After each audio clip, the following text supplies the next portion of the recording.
அதனாலதான் அந்த பர்திமையை விட்டு பார்த்து படிக்க வேண்டிய விஷயம். வர வழியில வர ஒருத்தன் கூட எனக்கு பார்வையை தாங்கன்னு கேட்கவில்லை. அந்த விஷயத்த நான் பெண்டிங்ல வச்சிருக்கிறேன். அது யார்கிட்ட கேட்கணுமோ அவர்கிட்ட தான் கேட்பேன். மற்றவங்கள்ட்ட கேட்க வேண்டியதெல்லாம் கேட்கிறேன். ஐயா எனக்கு ஏதாவது கொடுங்க ஐயா, ஏன்னா எனக்கு வேற வாழ்வாதாரம் இல்லை. அது அவன் இப்போதைக்கு பார்வை கிடைக்கிறது வரைக்கும் அவனுக்கு தொழில் என்ன தொழில் தான்?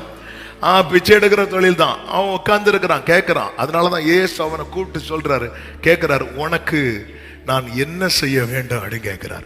ஒரு 2 பன்னும் ஒரு டீயும் தாங்க ஆண்டவரே. கேட்டானா? கேட்கல. ஆண்டவரே எனக்கு பார்வையை தாங்க. ஆமென். ஆண்டவர் நிதிரவன் சொல்லார், நீ விசுவாசித்தபடி உனக்கு இந்த விஷயத்தை எத்தனை பேர் அதட்டு நாங்க ஒருத்தங்க கிட்ட கூட வைக்கல. நீங்க ஆண்டவர் குறித்து கேட்க கேட்க கேட்க உங்களுக்குள்ள எழும்புற விசுவாசம் எந்த நிலையில கொண்டு போய் விடும் தெரியுமா? இந்த விஷயத்தை நான் இனி எந்த மனுஷன் கிட்டையும் வைக்க மாட்டேன். இந்த காரியத்தை நான் என் கர்த்தர் இடத்தில் தான் வைப்பேன். இந்த தாவீது அதனால ரெண்டு காரியத்துல ரொம்ப கவனமா இருக்கிறான். ஒரு காரியம் இந்த விசுவாசத்தை தூண்டுகிற காரியத்தை கேட்க விரும்புகிறான். இன்னொரு காரியம் விசுவாசத்தை அடிக்க நினைக்கிற காரியத்தை கேட்க விரும்பல.